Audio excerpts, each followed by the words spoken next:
Pakar telematika Roy Suryo kembali mengajukan pra-peradilan untuk keempat kalinya dalam kasus ijazah Presiden ke-7 Republik Indonesia Joko Widodo di Pengadilan Negeri Jakarta Selatan. Ya, pra-peradilan tersebut terkait pencekalan Roy Suryo oleh polisi.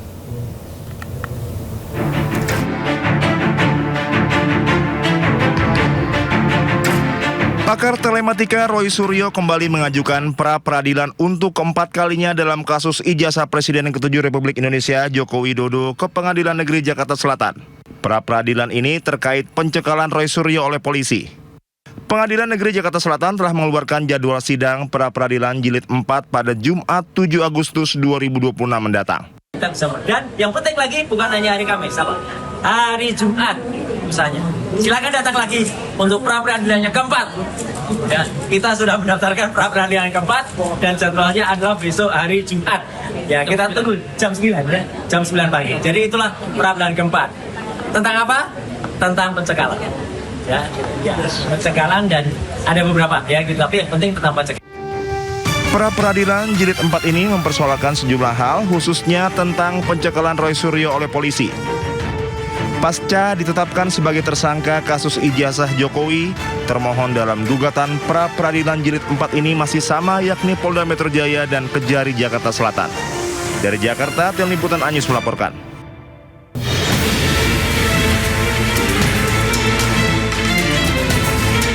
Pengadilan Tata Usaha Negara Jakarta menolak seluruh permohonan keberatan yang diajukan Universitas Gadjah Mada terkait keterbukaan informasi ijazah mantan Presiden Joko Widodo.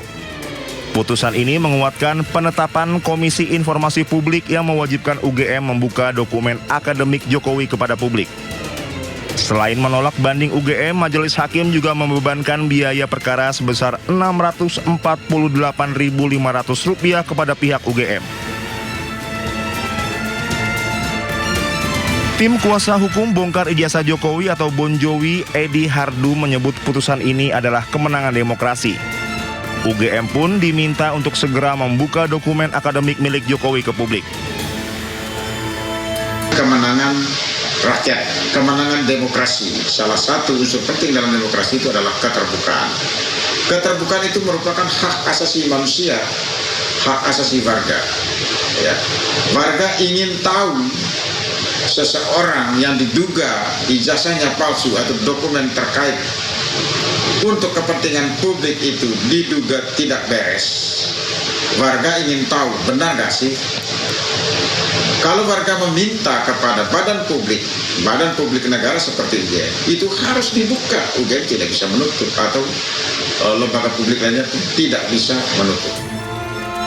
Sementara Wakil Ketua Pradi Bersatu, Lecumanan, mengatakan pihaknya tidak keberatan dengan putusan PT UN yang mewajibkan UGM membuka dokumen akademik Jokowi kepada publik.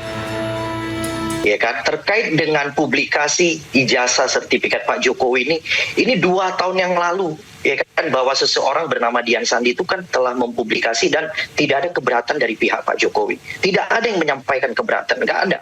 Ya kan, cuman kami keberatan ketika ya kan ijazah yang dipublikasi oleh seseorang bernama Dian Sandi yang kemudian diolok-olok, dijatuhkan harkat dan martabat yang kebetulan ada di foto itu, dan nama yang tertera di ijazah itu direndahkan serendah-rendahnya. Itu yang menjadi keberatan.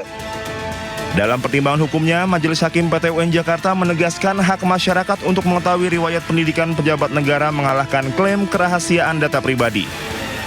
Hakim menolak dalih UGM yang mempermasalahkan batas waktu permohonan informasi serta alasan perlindungan data pribadi. UGM kini wajib menyerahkan dan membuka seluruh dokumen akademik Joko Widodo ke publik. Tim Liputan Anyus melaporkan. Pengawas Komisi Pemberantasan Korupsi memastikan akan memeriksa staf administrasi KPK Setiabudi Dias Oktavianto yang menjadi tersangka dugaan pemerasan Bupati Pemalang nonaktif Anom Widiantoro. Ya, pemeriksaan itu dilakukan untuk sebagai bagian dari evaluasi internal Dewas KPK agar peristiwa serupa tak terulang kembali.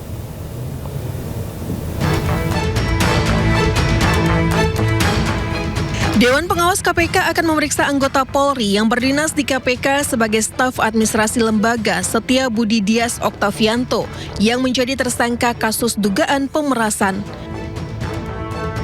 Ketua Dewan Pengawas KPK Gus Rizal menyatakan pihaknya akan memproses Dias sesuai ketentuan yang berlaku, sekaligus sebagai bahan evaluasi di internal KPK agar peristiwa serupa tak terulang kembali. Tentu kita akan memproses sesuai dengan ketentuan yang berlaku. Apakah dimasuk ke dalam kode etik?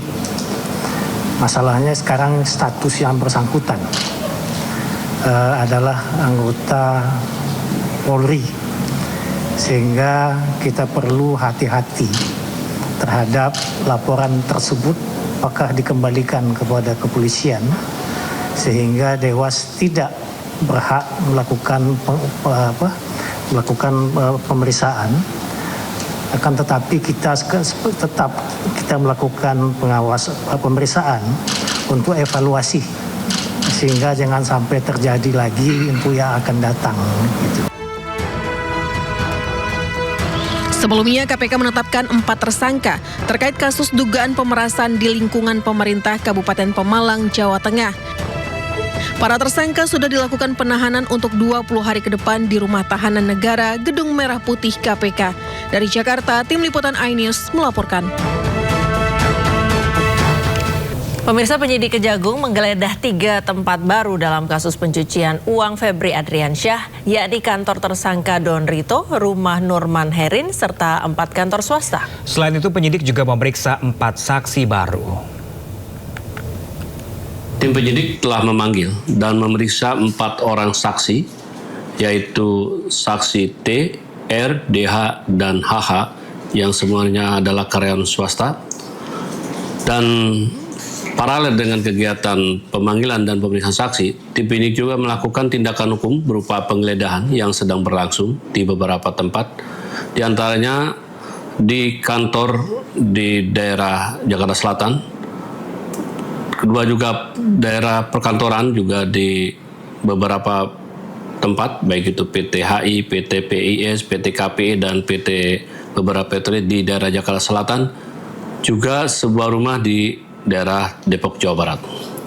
Seluruh tindakan penyidikan tersebut telah dilakukan berdasarkan ketentuan acara yang berlaku dan merupakan bagian dari upaya penyidik untuk memperoleh alat bukti, memperjelas konstruksi perkara, serta melakukan penelusuran terhadap aset-aset yang diduga berasal dari hasil tindak pidana. Jadi anak kriminal. Kita ke informasi selanjutnya, pemirsa. Jelang sidang banding yang digelar Rabu besok, pemirsa, kuasa hukum Nadiem Makarim siapkan sejumlah bukti dan juga ahli.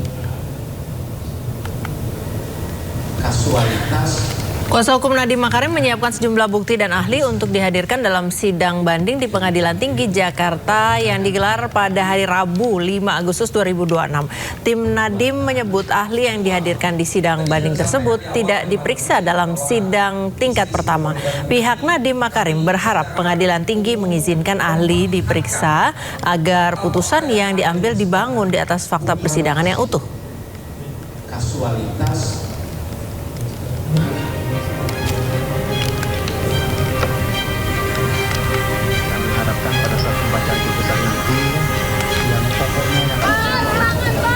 Selain itu, temuan Komisi Yudisial terkait indikasi dugaan pelanggaran kode etik dari 4 hakim yang menangani kasus Nadiem juga menjadi dasar tim kuasa hukum Nadiem mengajukan banding.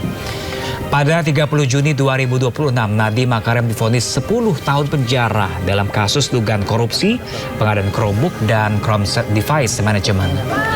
Hakim juga menghukum Nadiem membayar denda 1 miliar rupiah dan uang pengganti 809 miliar rupiah. Kami juga menambahkan bahwa kami juga menghadirkan kembali ahli yang kemarin sempat diperiksa di tingkat pertama. Ada saksi ahlinya Pak Ganjar dan Pak Arief Marwata. Semoga juga Hakim Pengadilan Tinggi mengizinkan untuk saksi ahli ini diperiksa supaya lebih memperjelas tentang hukum pidana yang dimaksud dalam proses kasus ini. Minggu lalu Komisi Yudisial telah membuat konferensi pers yang menjelaskan bahwa ada indikasi, ya, sudah ditemukan indikasi kuat adanya pelanggaran etik oleh majelis hakim yang memeriksa perkara Nadiem tingkat pertama.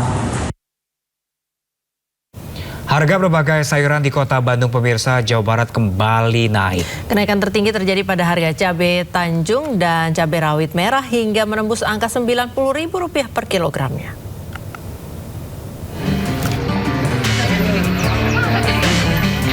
Harga berbagai komoditi sayuran kembali mengalami kenaikan di Pasar Cihapit, Bandung. Kenaikan tertinggi terjadi pada harga cabai merah Tanjung, sebelumnya Rp60.000 menjadi Rp90.000 per kilogramnya. Sementara cabai keriting dan cabai rawit merah naik dari Rp60.000 kini menjadi Rp80.000. Menurut para pedagang, kenaikan harga sayuran terjadi hampir setiap hari secara bertahap setelah sempat turun namun kembali mengalami kenaikan. Kenaikan diduga disebabkan para petani yang gagal panen. Kenaikannya sama Bu per hari juga itu? Iya. Rata-rata per hari ini berapa kenaikannya? Kalau naik langsung naik, kalau turun bertahap. Oh gitu. Ya. Cabai. Oh cabai Bu ya. Selain cabai ada lagi Bu sayuran yang naik? Ada, sekarang lagi itu timun. Timun. Diperkirakan harga sejumlah sayuran akan terus mengalami kenaikan mengingat musim penghujan yang masih panjang, sementara permintaan pasar tinggi. Dari Bandung, Jawa Barat, Billy Maulana Finkran, iNews melaporkan.